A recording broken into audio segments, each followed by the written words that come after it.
Morning everyone, welcome back to the channel. This is video number 2. I'm going to make it also kind of an introductory video where I'll share about my bikes, or actually I moved from being an N+1 person with a lot of bikes to having just one. And yeah, I think this is a story that actually many could relate to, and especially having just one bike at the moment, I think this is something that many would actually wish, especially people who are less competitive or non-competitive and just want to enjoy cycling. It's actually so hot and humid right now. It's like 10 a.m. Yeah, of course it's pretty late to be riding out, but that's what I do. I sleep late, I have breakfast, and I push myself to train pretty late usually. So yeah, it's so humid that in my apartment a bike chain, which is pretty new, it's like basically it's only this year is the first season of the chain and the bike, and it starts to look pretty rusty. It gets covered with some brown stuff, which is not really rust because it cleans off very easily, and there's nothing I can do about it really, because I'm using like a paraffin or like a wax-based chain loop, which keeps it pretty dry. It's not oily, and it runs very smooth and for a long time. But right now, these couple of weeks, it's just so humid. It's like nothing dries at home. Anyway, today I have a double workout day, which is nice. Probably one of my favorites in the week because it's not long. It's usually like a 50k bike and a 8k run. Sometimes I do it as a work session. Today I would have to have at least a couple of calls maybe between the sessions, so I'm gonna split it up. 50k bike is with some cadence intervals, like low cadence intervals, pushing the pedals hard, and the run is gonna be more of a high cadence. It's gonna be not very fast, but I'm gonna try to push like for 170 steps per minute, which for me is very high. It's like it's not high, it's like normal for many people, or like considered normal is sometimes around like 180, but 170 for me is pretty high, especially for a slow pace running. So I have a long stride, which I think just not having high enough cadence could cause me not being able to run fast enough. And I have another bus passing. So about the bikes, I guess I'll start the story with the very beginning, which is 2015. I bought my first bike. So I was moving from Dubai to Russia, changing the jobs, and a friend who I knew from before, from work, he was actually leaving the company, and it so just happened that I bought his bike and I took his job, his old job. And the bike was an alloy Merida with 8-speed Shimano Sora transmission, and it was a very nice bike, but it was too big for me. I didn't know that at the time, but basically I'm 177 centimeters, or something around 5'10", 5'11", I think, in the American scale and American units. And this kind of represents the large bike frame choice, but my body is relatively short and the legs are relatively long, so it's more of a female body composition type in that way than male, which means that actually I need a smaller frame and rather with like a longer stem and higher seat post. So I went for the large frame, but years later I actually realized that it was probably a bit too large. Anyway, so that was my first bike, and I just started riding. I still remember my first ride. It was around my small town, like 13 kilometers, and I stopped to drink in the middle. I didn't know what I was doing, and I was just riding every time as fast as I could and as long as I could, and I pushed it to riding like 25k, 30k, and tried to push the speed up. Like, I was dreaming to ride 25k an hour average, and people who rode like 35, I thought they were like from another planet. Like that didn't sound doable at all to me at that point. So, and I'm up from the big road. Just started my slow cadence interval. They're not too hard today. It's just like the whole idea is just to push the pedals slowly and involve like the slower kind of powerful type of muscles that are used to push like uphill, stuff like that. Anyway, so I got this first bike, and it was actually pretty exciting.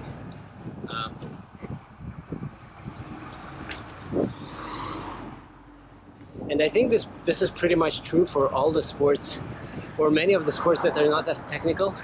Like it won't work for swimming, but it kind of does work for running a little bit. Like the more you do, the more volume you do, especially if you do it like not hurting yourself and doing it like regularly and steadily increasing the volume, the better you would become. And I was cycling from like 25 to 30 to 50 to 80 kilometers on this bike, just steadily increasing the volume, and that worked amazing.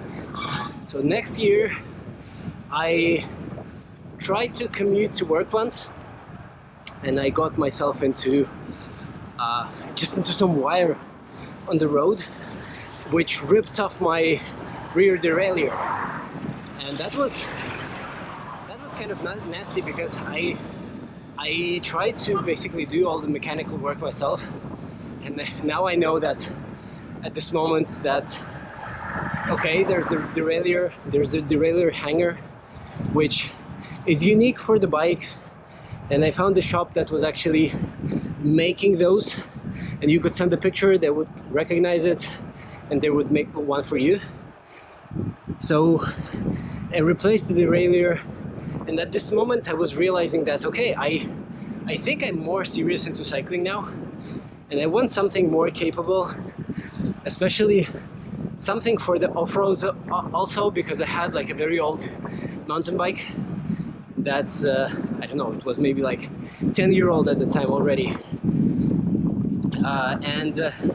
so I bought a cyclocross bike, also a Merida with I think it was a 10-speed Tiagra with mechanical disc brakes. Amazing upgrade from where I was.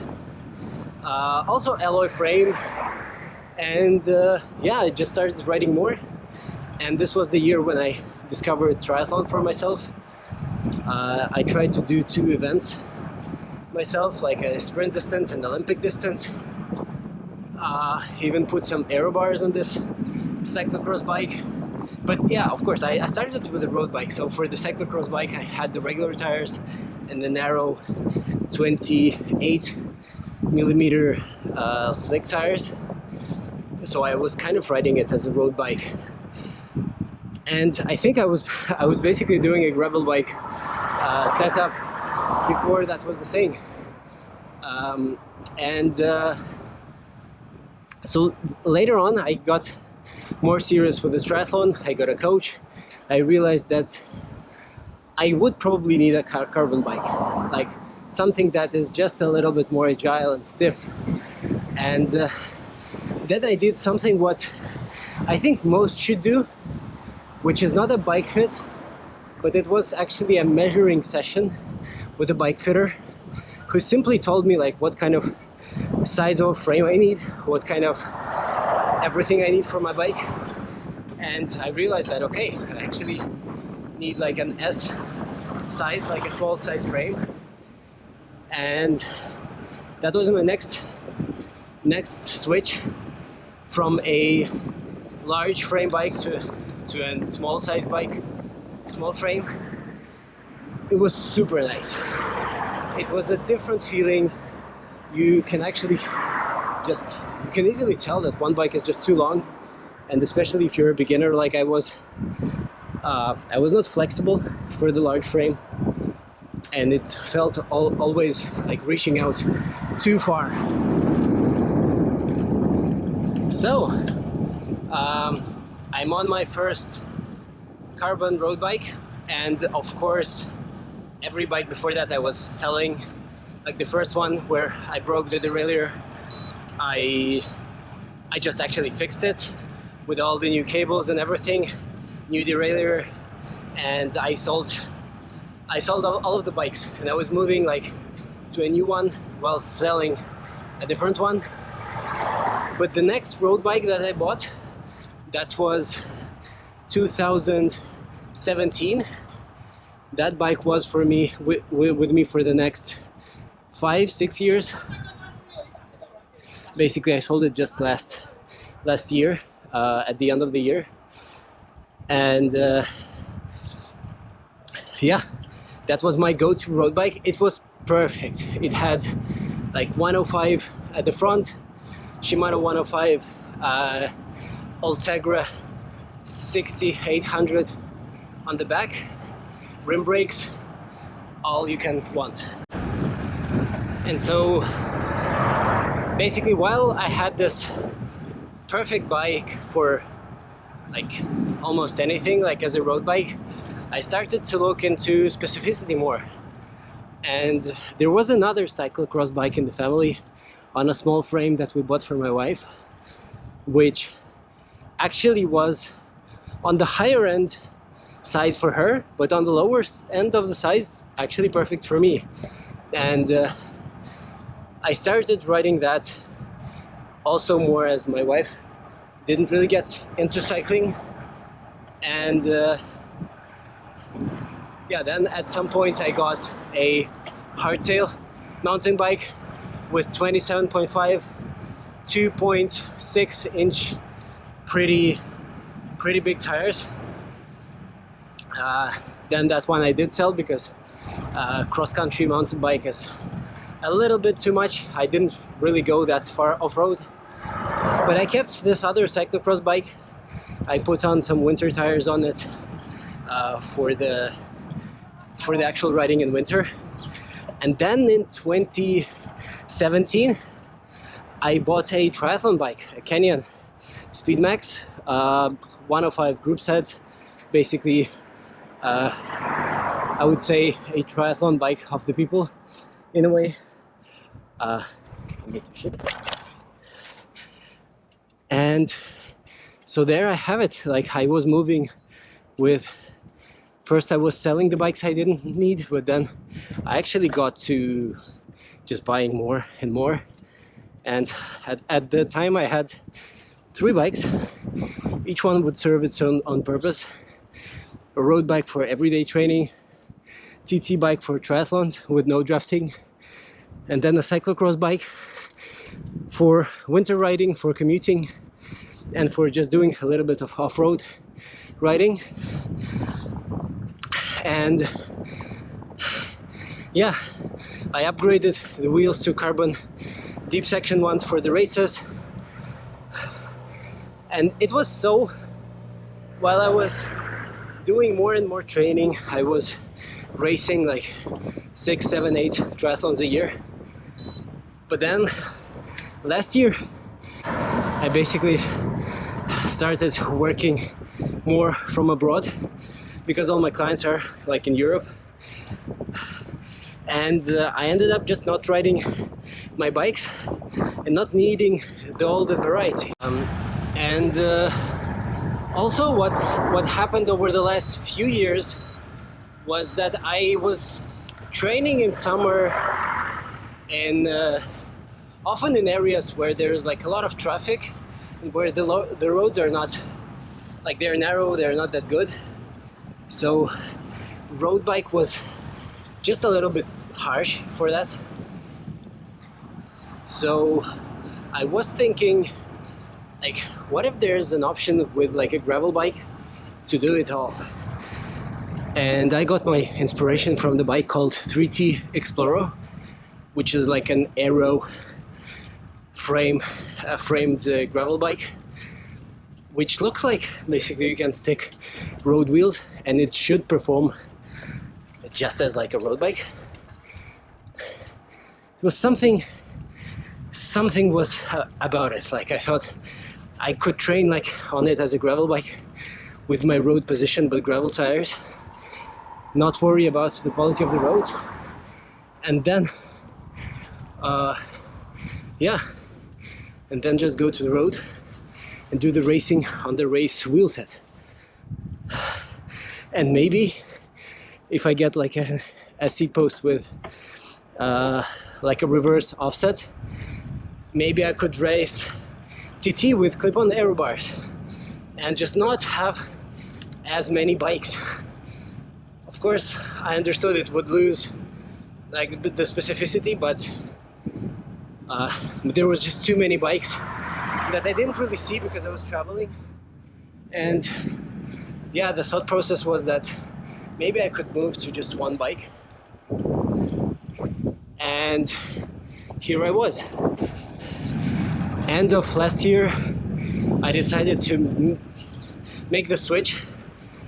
First of all, I thought it was about time to actually move to disc brakes on the bike, like a hydraulic disc brakes, because the whole industry is moving towards that and they are way more powerful. I know that from the mountain bike I had.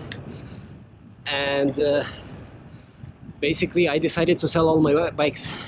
At that time I was living in Tashkent in Uzbekistan, and there was a dealer who was selling like Scott Look specialized bikes, and I met him basically by accident. I entered the store and I saw the frame that just surprised me. It was clearly a road bike, maybe like an endurance road bike, like it was quite upright, but the clearance was crazy. And so I saw this bike. It was a Look bike, and that's actually the one I have now at the end. It's an endurance bike, and the owner of the store said like, hey, yeah, it does have this clearance, like 43mm tires would fit on the 700C wheels, and if you put 650B it can be like 2.1 inch, which is something like 54 or 52mm, like crazy wide. But it's not a gravel bike, because Look has a gravel frame, which maybe it has like pretty much similar geometry, but it's a bit it even looks a bit bulkier because of all the placements for the bottles and bags. And this one is not. It's like a regular road bike, but it's very tall. Like the head tube is very tall, and I selected the medium frame, and compared to my previous bike, it had like 1 centimeter longer reach, which was fine for me because I felt I got more flexible and I wanted to reach a bit further. But it was like 3 centimeters taller, the stack height. So yeah, the bike is a little bit more upright, it's a little bit longer. The fork is a lot slacker, so it's a lot more stable, but a lot less like agile if you're heading into like a sharp corners, which, I mean, as a triathlete we don't usually turn much. So yeah, and I got this bike and I moved from having 3 bikes to having just one single bike. I bought 42mm like hard hardpack gravel tires for it so that I can go off-road, I can enjoy having low pressure and wide tires. But on the roads I ride with, so far it's like the standard 30 mil tires, which is much wider than I had before, but it's very nice still. And yeah, and so I replaced the seat post. I'll probably do another video on the bike itself, and I'll tell about all the replacements I did for it, because also it was super heavy. It was 9.4 kilograms stock compared to 8.1 my previous bike. So yeah, I replaced the seat post.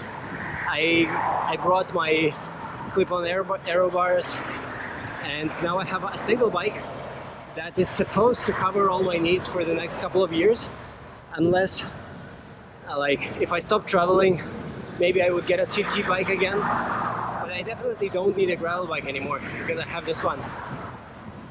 So if you liked it, please give it a like. Tell me about your setup in the comments, or send a link to your video in the comments, and yeah, subscribe. See ya!